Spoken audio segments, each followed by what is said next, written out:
Bonjour à tous. Aujourd'hui, on se retrouve pour une vidéo qui va être d'actualité, qui va concerner la reprise du sport. Là, en l'occurrence, après la période Covid, qui a été un petit peu particulière pour la majorité d'entre nous. Donc, on va aborder quelques points de base, mais qui sont importants à savoir.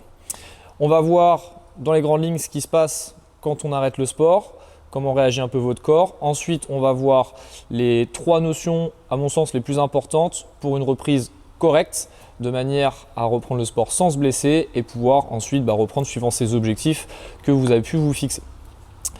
Dans un premier temps, l'arrêt de sport, qu'est-ce qui se passe grosso modo? Vous allez en fait avoir un phénomène de déconditionnement physique un peu général. Même si vous avez pu garder une activité pour certains, c'est pas la même activité, c'est pas la même intensité que vous avez pu faire en centre de remise en forme, dans des box de CrossFit. Nous, c'est ce qui nous concerne un petit peu plus. Donc après, ça va être un petit peu plus centré là-dessus.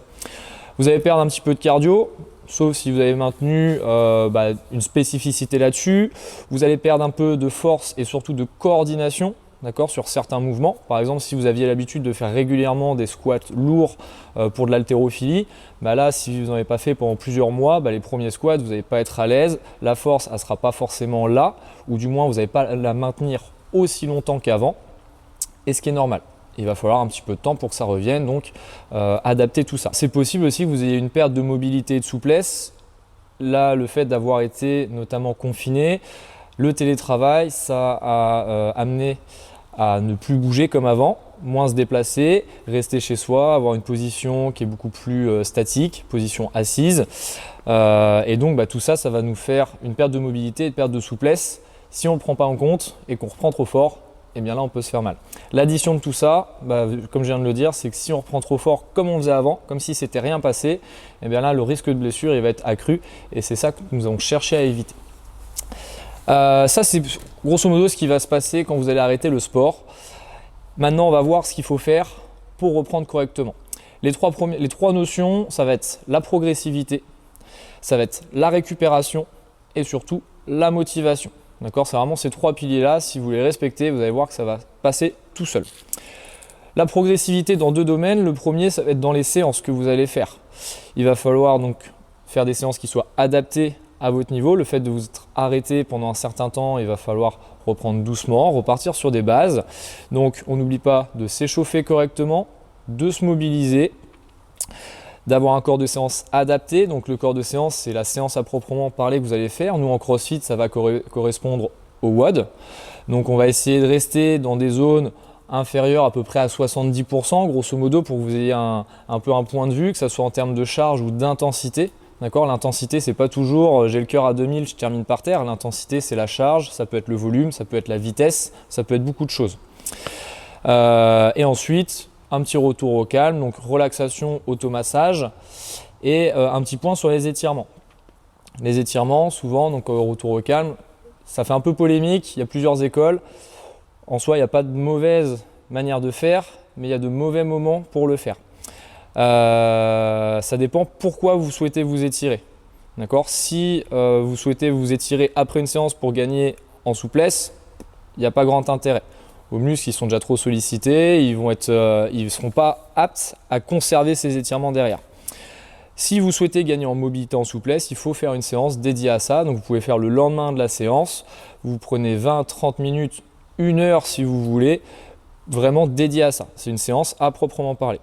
Si vous souhaitez vous étirer après une séance parce que vous avez une douleur, par exemple il y avait beaucoup de cordes à sauter, vous avez les mollets qui sont hyper contractés, il faut les étirer. Là vous pouvez vous étirer, donc d'étirement pas trop long, mais de manière à soulager la douleur. Mais c'est tout ce que ça fera, ça ne vous fera pas gagner en mobilité. Ça c'était le petit aparté sur les étirements. Donc progressivité dans la séance et progressivité aussi dans votre organisation hebdomadaire. De manière à ne pas attaquer trop fort. La première semaine, vous allez peut-être venir 2 fois, 3 fois, ça suffira. La deuxième semaine, vous faites pareil. Puis la troisième semaine, si ça va et vous souhaitez rajouter une séance, vous pouvez rajouter une séance, etc. Mais ce qu'il va falloir, c'est vous écouter pour savoir si vous êtes trop fatigué ou pas après ça. Donc, organiser le nombre de séances, l'intensité des entraînements, ça correspond aussi avec ce qu'on voit dans la séance. Et il va falloir à peu près 1 mois, 1 mois et demi pour revenir entre guillemets à la normale. Après, plus on a été arrêté longtemps, plus il va falloir laisser de temps pour que ça revienne. Ça, c'est le premier point, la progressivité. Si vous respectez ça, il n'y a rien de compliqué, il faut juste laisser un peu son ego de côté, et c'est ça le plus dur, et après ça passe tout seul. Deuxième point, c'est la récup, et ça, déjà en temps normal, c'est assez compliqué à faire respecter pour la plupart. Votre jour off, prenez des jours off dans la semaine, surtout si vous faites juste du sport en termes de loisirs. Le but, c'est pas de vous blesser, donc n'ayez pas peur de prendre des jours off, ou du moins des jours où au lieu de venir à la salle, vous allez faire une petite rando en VTT ou voilà, des choses comme ça. Récupérez au moins un jour off dans la semaine minimum. Ça, c'est le premier truc. Donc, gérez bien vos jours. Si vous venez 3 fois dans la semaine, essayez d'avoir un jour off entre chaque séance. Comme ça, vous êtes sûr d'être apte pour revenir, que vos muscles se sont refaits, que vous avez bien récupéré. Deuxième chose, le sommeil. Hyper important. Le sommeil, il est conseillé d'avoir entre 7 et 9 heures de sommeil. Ça, après, c'est vraiment du cas par cas aussi pour avoir une récupération optimale. C'est la nuit que votre corps se reconstruit. D'accord ? Et dans l'idéal, il faut essayer de se coucher avant 23 heures, entre 22 et 23 heures, ça serait pas mal. Et on se lève après suivant votre rythme de vie. Mais essayez d'avoir ça. Et le dernier, ça va être l'alimentation. Alors, je ne suis absolument pas diététicien, d'accord ? C'est vraiment purement du conseil. Après, en fonction de vos objectifs, là, vous allez modifier votre alimentation. Mais essayez de garder déjà sur la base de vos 3 repas par jour, matin, midi, soir, et ensuite des collations s'il y a besoin. Essayez de distinguer si vous avez faim ou si vous avez juste envie de manger pour éliminer une frustration. Donc ça nécessite de s'écouter comme pour la récup au niveau entre les entraînements. Point récupération, j'en profite pour parler un petit peu des gadgets. Alors quand je dis gadgets, ça va être actuellement, là il y a un truc qu'on voit beaucoup, c'est ce qui est le CBD, cannabinol, tout ce qui va être les compléments alimentaires, les pistolets de massage, etc. Alors c'est bien, ça c'est prouvé que ça fonctionne, mais ça c'est des gadgets. C'est-à-dire que si votre base elle n'est pas là, donc si votre sommeil il n'est pas bon, si votre alimentation elle n'est pas bonne, si vos jours off ils sont pas calés, ça c'est vraiment la base, vos gadgets ils vont servir à rien. Et à terme, vous risquerez de vous blesser parce que vous n'avez pas une récupération qui est cohérente et suffisante. Dans les questions sur les réseaux, on m'avait posé donc des questions sur la récup. C'est ça, on est en plein dedans, et on m'avait posé aussi la question sur le surentraînement. Alors surentraînement, il ne faut pas non plus avoir peur de ce mot-là. Surentraînement, il ne concerne pas énormément de monde, il va concerner les débutants ou quand on est en reprise après une longue période d'arrêt de sport, parce que souvent on ne va pas réussir à gérer le volume d'entraînement, et il va concerner les athlètes qui souhaitent faire de la compétition. Au bout d'un moment, si on veut faire de la compétition, il va falloir augmenter le nombre d'entraînements, il va falloir augmenter le volume d'entraînement. Ça, il n'y aura pas le choix de passer par là. Le souci qui va se passer, c'est qu'on ne va pas forcément réussir à doser correctement le volume d'entraînement. On ne va pas réussir forcément à s'écouter pour se dire aujourd'hui, je ne vais pas faire la séance qui était prévue parce que je suis fatigué, je vais réduire un peu, je vais peut-être faire plutôt du renfort tranquille pour récupérer et rattaquer demain.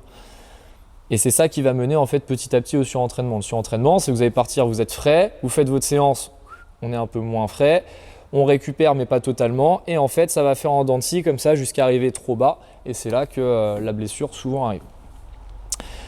Ça c'est le deuxième point, c'est vraiment le plus important, la récupération. Et le dernier, ça va être la motivation. Donc ça peut dépendre de plein de paramètres. Le premier, ça va être pourquoi vous voulez faire du sport. Alors ça peut être des raisons multiples. Est-ce que vous avez un objectif précis, du stress, de la perte de poids, un objectif de compétition? Est-ce que c'est juste pour le côté social, revoir les potes, se faire plaisir? Voilà, ça c'est personnel, ça tient qu'à vous, mais il vous faut une motivation. Si vous y allez à reculons, c'est sûr que ça va être plus compliqué de maintenir une activité et surtout de la reprendre.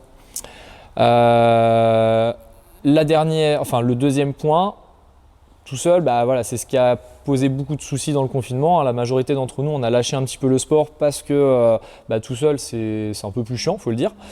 Eh bien, allez-y avec des potes, allez-y en famille, prenez un coach. Si vous n'êtes pas sûr, allez voir un coach. Ne faites pas votre vie avec, mais prenez 1, 2, 3 séances pour avoir les bonnes habitudes. Le coach, il vous montrera ce qu'il faut faire, ce qu'il ne faut pas faire, comment vous échauffer, comment réaliser les mouvements, etc. Donc n'ayez pas peur de prendre un coaching de temps en temps si jamais vous avez l'habitude de vous entraîner seul. Et la dernière, bah voilà, auquel cas vous entraînez seul ou en petit groupe, en autonomie. Faites des séances simples au départ, des séances qui vous donnent envie pour reprendre. Si vous faites des séances trop compliquées, vous n'allez pas le tenir, vous n'avez pas envie de le faire et vous allez rentrer dans un cercle vicieux où vous ne serez pas satisfait. Faites-vous plaisir, c'est le début pour reprendre. Voilà pour ça. Si y en a qui ont des questions, n'hésitez pas, hein, vous pouvez m'envoyer des messages sur les réseaux ou sur cette vidéo. Vous pouvez la liker et la partager. Je pense que ça va intéresser pas mal de monde pour reprendre le sport après cette période Covid. Et je vous dis à la prochaine vidéo.